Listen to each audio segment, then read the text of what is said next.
So I'm Agata. I am an innovation consultant with background in user experience, and I've been doing this for way too long already, but I'm loving it. Being here today, actually, and being mildly stressed because you guys were so eager to hear my speech yesterday. I just realized that one of my first ever design projects was actually a stress relieving presentation remote. You know, like a little squeezy thingy you could have pressed when presenting. Kind of wish I had it right now, but I'm going to have the little plastic one instead. So I work in a software house, a company called NetGuru, and we're based in Poland. We work with international clients, and I have a slide for that, but that's okay. So the value behind rapid prototyping for healthcare, like I said, I am from a company called NetGuru. We are a software house. We do digital products from design to development, and we scale things up as well. We work with financial products, e-commerce, sustainability, and of course, health. So, Giles, you had a wonderful presentation yesterday about the power of storytelling, which allows me to have a very smooth transition into a story I'd like to tell you. Now, this is a picture generated by DALL-E, just because I did not have a picture of my childhood that I wanted to show you. And imagine it's 1992, and we are in Poland, and there is an 8-year-old girl playing Pac-Man on the first computer that she's ever seen. And this computer is located in the doctor's lounge at a hospice, a place of comfort at life's edge. Now, that girl, as you might guess, was me. Now, I was perfectly fine. I didn't belong in a hospice. And the reason I was there was because my parents just didn't have a better idea for childcare. No, it's because my dad was a doctor and he worked there. So when school was closed or grandma couldn't take care of me, that's where I'd go. And I'd just hang out and play video games. And this hospice was a brainchild of my father. So he is a doctor. At the time, he worked at the ICU unit of a hospital in a small town in Poland. And he was saving a lot of lives at the ICU, as doctors there do. But then he realized that there are some patients that don't really need cure or cannot get a cure, but they do need care. And starting up a hospice in Poland was a radical idea in 1992. There was no funding, there was no precedent, but he did it anyway. He found an empty building in the hospital grounds. I still remember it was building number C, and he decided to transform it into a small palliative care unit. It was just 4 beds, doctor's lounge, and a computer. And looking back at this time from a perspective of a designer, there are 3 things that I have learned. First is that innovation doesn't always require the newest technology to be innovation. 2, it is sometimes better to just do things and ask for forgiveness rather than ask for permission. And 3, even though my dad really didn't know it and didn't call it that, what he did, he created a life-size prototype of palliative care in Poland. And so here I am today, talking to a room full of UX designers that we should be prototyping. It's kind of like reminding chefs to taste their dishes, right? And we all know we should do it. We all know it's important. We do it. And how do we do it? Well, different things, right? Some of us create low fidelity prototypes, paper prototypes, sketches. Sometimes we go very high fidelity, it's interactive, it's in Figma, it feels like a real product. Sometimes it's a video prototype. And then we have also developers, looking at a more technical person here in the room, who are creating proof of concept, technological proof of concept to see whether the technology will work. Can we actually achieve this thing that designer came up with? And those are, on the back end side of things, just making sure that everything can work, right? And then we also live in the age of AI that is influencing how we designers work.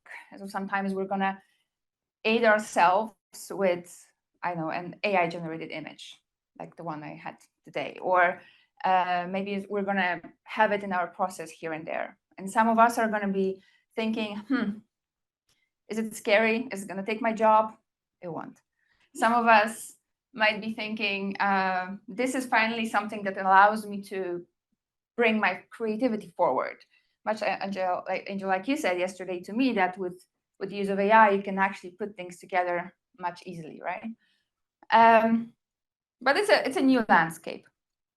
And so today I'd like to show you a prototype that we created in NetGuru. But before we do, I'd like to set a scene about how we think about healthcare. And it says in Poland, but I have a feeling it might be similar in many places in the world. And please keep in mind that here today we are in a bubble.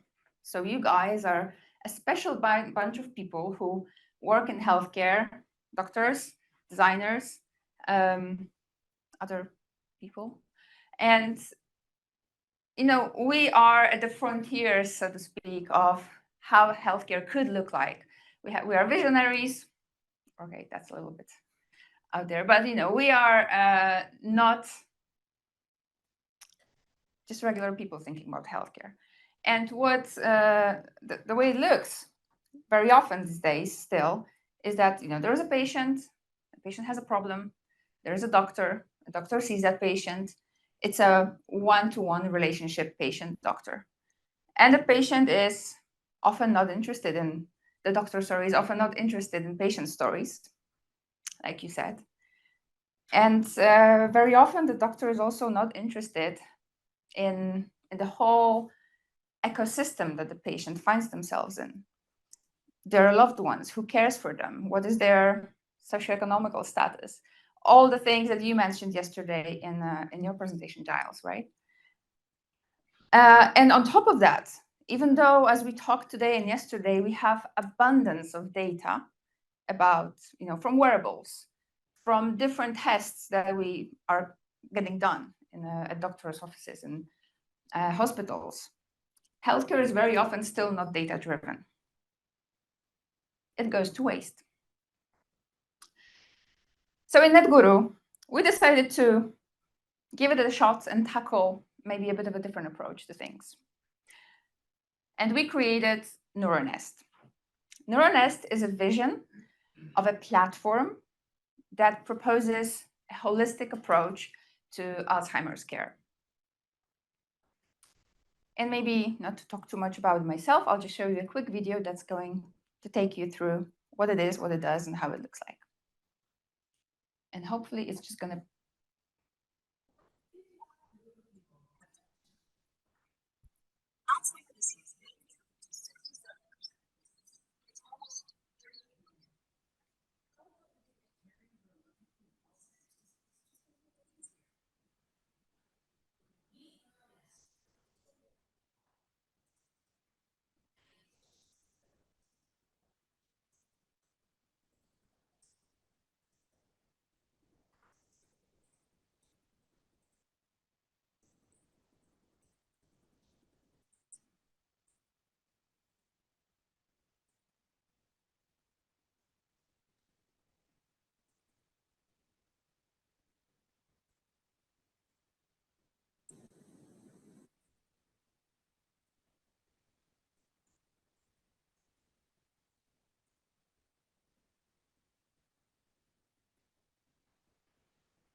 All right.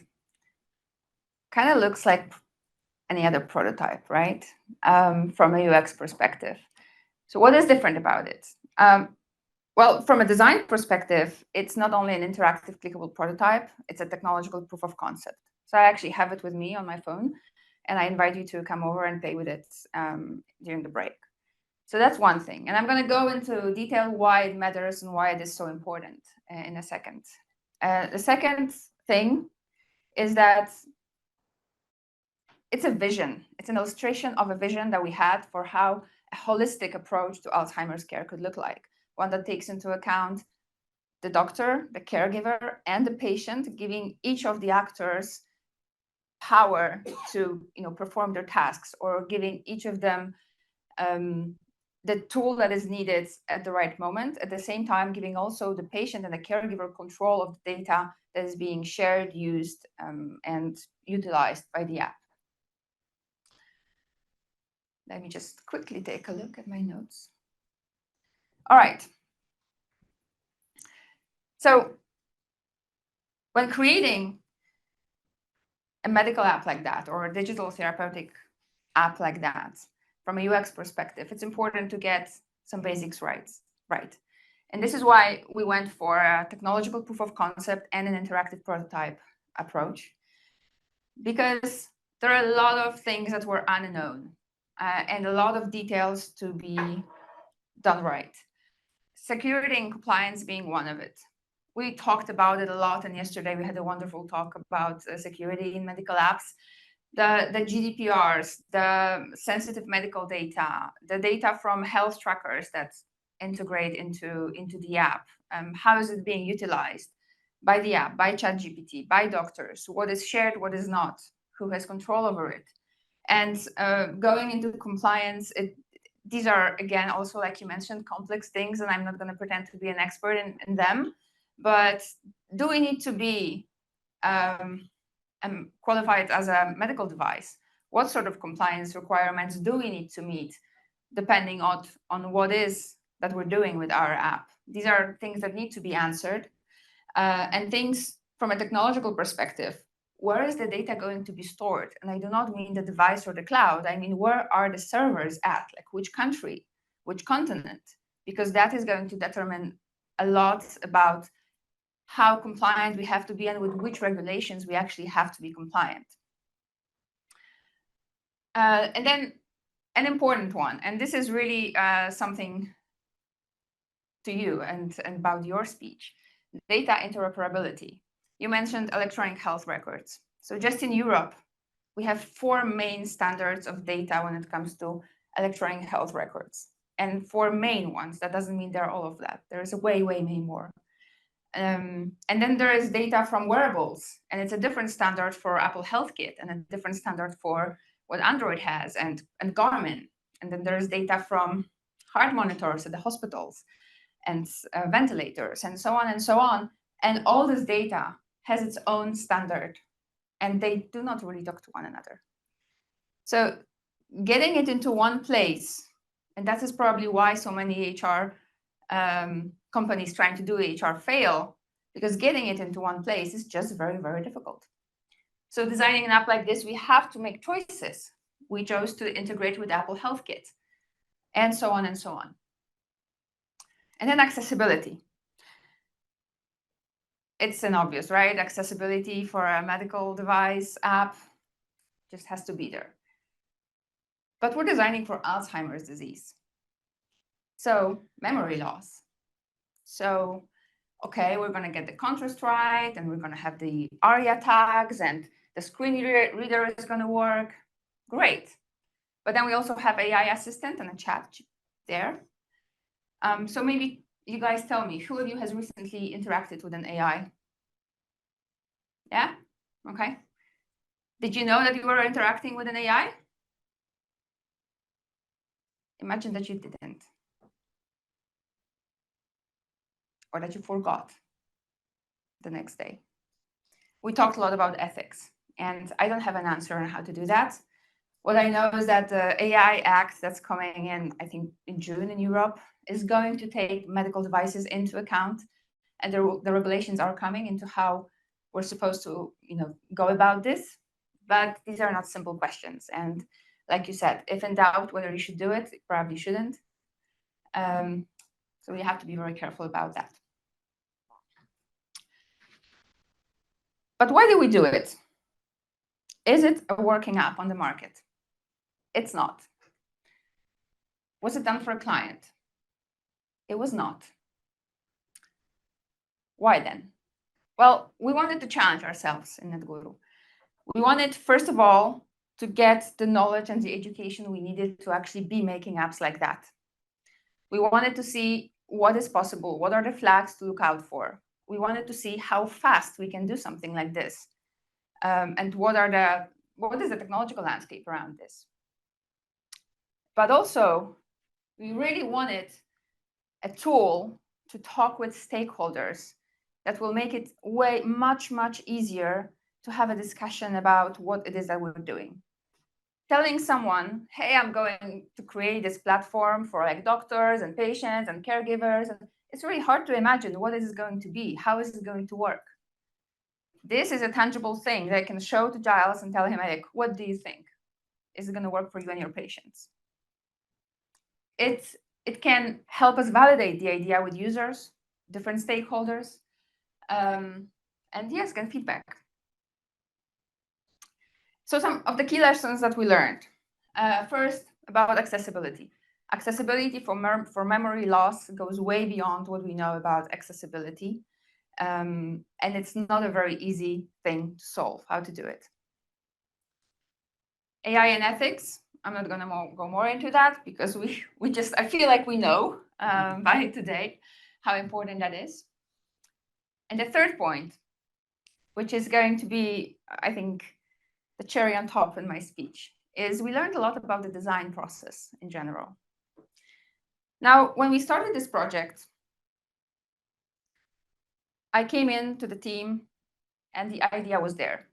We're doing an app for iOS, digital therapeutics for Alzheimer's, for caregivers, patients, doctors, And I came in, I was like, okay, but why? Is it a good idea? Do patients want it? Do caregivers need it? How are we going to integrate with doctors' systems, whatever they have? Have you checked it? Is it possible? Who's going to pay for it? What's the business model? I asked all of the questions that we designers, researchers would ask in the beginning of the project to our stakeholders. And the answer I got was, we don't know, we're just going to do it.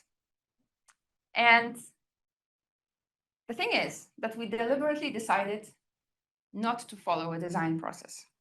We went straight into prototyping, asking maybe for forgiveness later rather than permission, and to see how it goes. Now, that might seem a little bit weird to be talking about how not to use the design process at the UX conference. Who of you knows that? Yeah, most of you.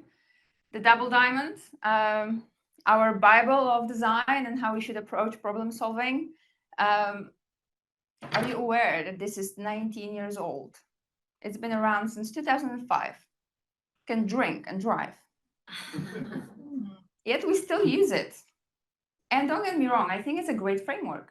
I think it's one of the best or maybe the best I've seen for problem solving and creative problem solving, for engaging stakeholders, users. We have our toolkits and methods and design sprints and everything that we've built around it. And it really is fantastic.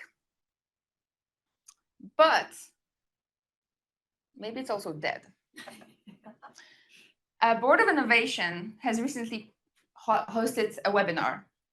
And I love the clickbait nature of the title of that webinar, Death of the Double Diamond.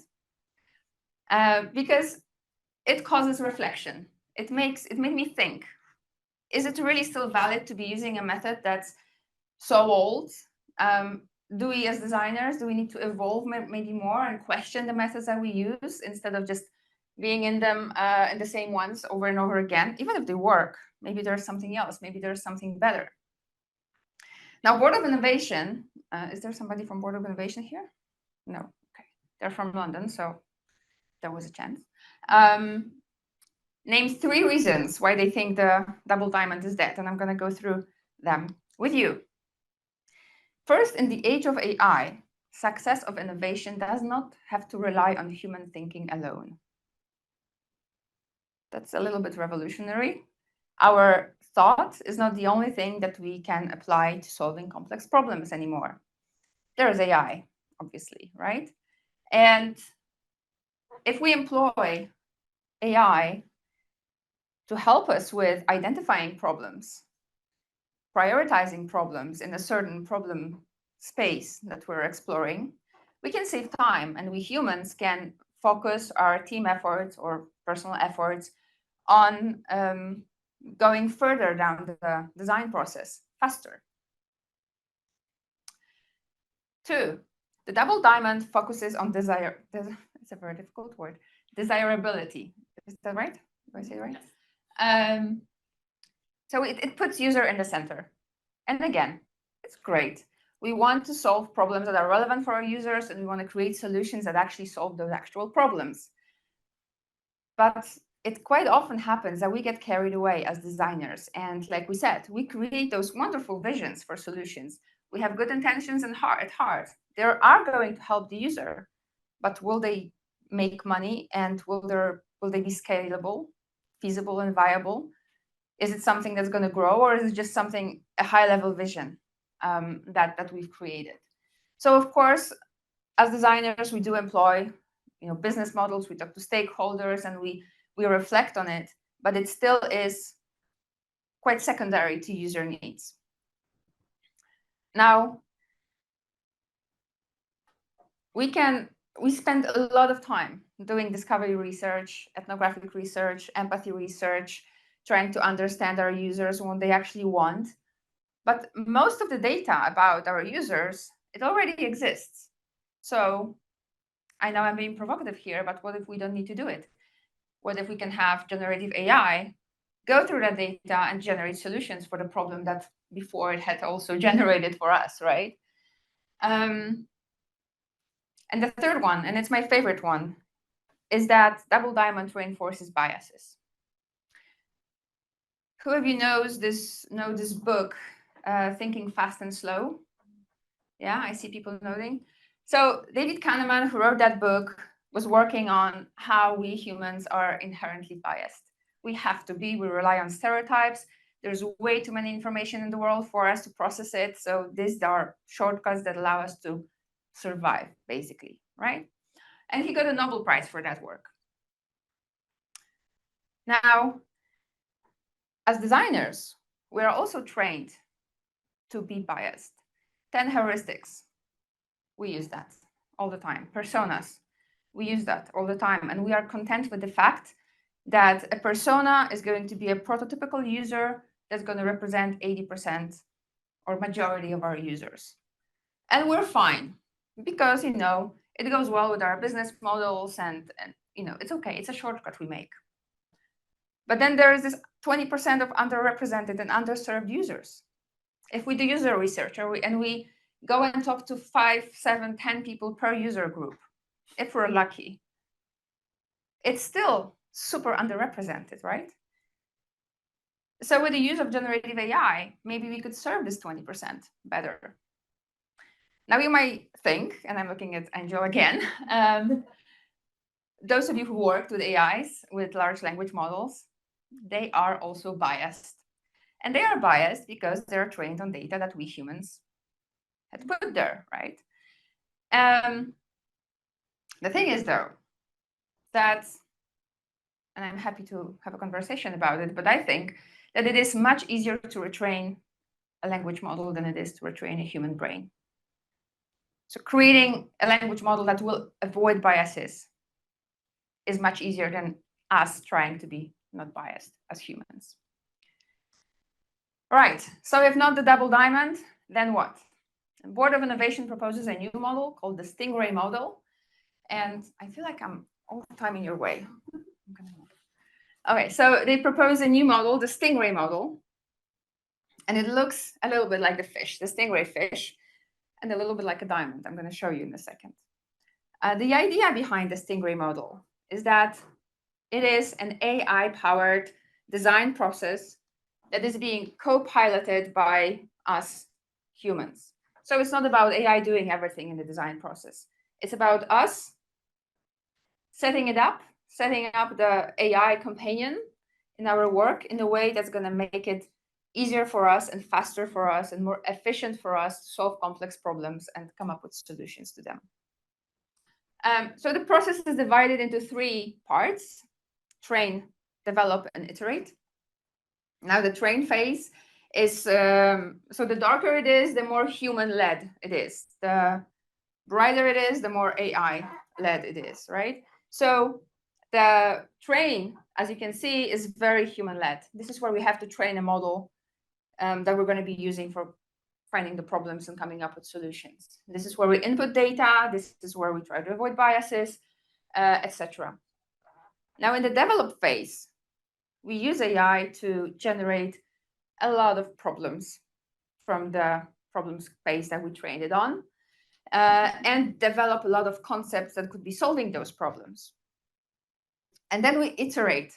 So we, as humans, we then pick solutions that we think are viable and feasible and can work for our particular situation. And we start rapidly prototyping and testing those solutions. And this model is super keen on really prototyping very early on and doing it fast and for more solutions, rather than just us, spending months and months of research trying to come up with this one perfect solution. And, we like to tell ourselves, yeah, we iterate on our solutions, but honestly, when you follow the process and you work in business, how often do you actually iterate on a solution? Enough times to, get the value of the iterative design process. I know I don't, not enough.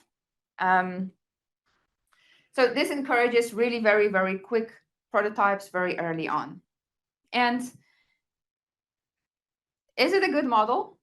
I don't know, but I'd love to experiment with it more. I know Board of Innovation has been testing solutions that were human-led and Stingray AI companion-led, and some of them were better, some of them were the same. I think even if they score the same on user tests than the human-led ones, it's already quite good because the model is faster than the traditional design process and saves time and saves money ultimately, and frees up our resources to focus on the next problem or developing it further or scaling it more. So going back to NeuroNest, it was a rapid prototype. Was it successful? What's the measure of success if it's not on the market? I like to say that it was very successful for several reasons. First, we learned a lot. We educated a whole bunch of people in our company on how to do medical apps, what to think about, what are the red flags. We have, a huge documentation about really things you need to, a checklist, do when you go about designing a medical app. We learned a lot about ethics and AI and what works and what not. We learned a lot about compliance and security for that particular space. But I think most importantly, maybe not most, but we learned we can deliver something like this in under 6 weeks.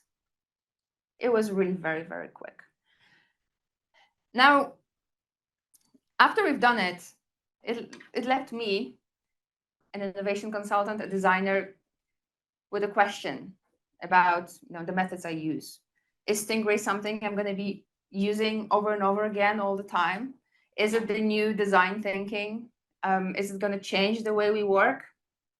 Well, if you have any thoughts, I invite you to have a conversation with me in the coffee break or during lunch break. And otherwise, if you're working in projects that could maybe use something like that, you also come talk to me and maybe NetGuru can help. Thank you.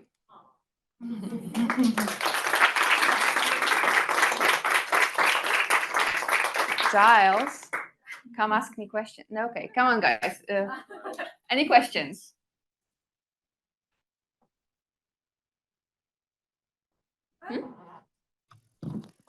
I'm really excited to see Stingray. I've not seen that. You know what I did at Digitas Health? I invented the triple dive-in. All right. Yes. I think the value of it was that everyone recognized it was part of the double diamond thing. I'm not sure if they got it, but what I was trying to do was to say we still have to do the strategic process, you know, understand the market, understand the potential value, and use all the stuff that is known. And we still need to do that to go into writing any sort of creative brief or setting the agenda. But the iteration came after we'd done all that. Yes. And then what the big questions that we had were feeding the machine then to choose the best. How do we do that? And we were doing it in media because that machine is already there for Facebook, for example. Like, how many ads do we need, you know, to get we were looking for orthodontists signing up or GPs signing up to be Invisalign trainers. That's what we were trying to do. And it's interesting, so we never really got to the answer. I think we probably should have had more because of what you're saying, the long tail, if you will, you know, and the algorithms already set up to do that. But you run into issues around, we don't have enough money. It costs a lot to make each of these, you know, exactly. pieces. So, so thank you, I guess, is what I'm saying. And yeah, that's another way I tried to solve that. Anybody else? Yeah. Really good, thank you. The 6 weeks, did you say it was an internal project that you were just curious, how much do you think like it would have been extended had you been working with clients to try and get sign off, input, availability, all the usual? I think that, you know, the moment to start would be longer. Yeah. You know, getting the requirements, gathering the requirements, the usual process about figuring out what it is that the client wants or needs, and then, you know, that's also something that we do iteratively, right? What he wants is not necessarily what they need. And so the start might be longer, but then, you know, right now what happens is that prep part is there. And then we go into research and we tell the clients, okay, 4, 6, 8 weeks of, you know, discovery process to get things right. And it doesn't often happen that they have that time or the kind of money to do that. So we then make shortcuts and so on and so on. So I think that the 6 weeks from the moment we actually start working would still be probably more or less the same. This was a little bit under 6 weeks. So if you add some meetings with the clients and sign-offs and feedbacks, maybe 1 meeting week extra could do. That's what I think. It's also maybe worth mentioning the team here. So it was quite a small team. 1 engineering lead, 1 iOS developer, 1 designer, 1 innovation consultant, and a product manager. Not everybody was involved all the time, but yeah, so there was, let's say, 5 people over the time of 6 weeks. Also not working full time on that. So yeah. Wonderful. Thank you so much, Agata. Thank you. So if we can get back.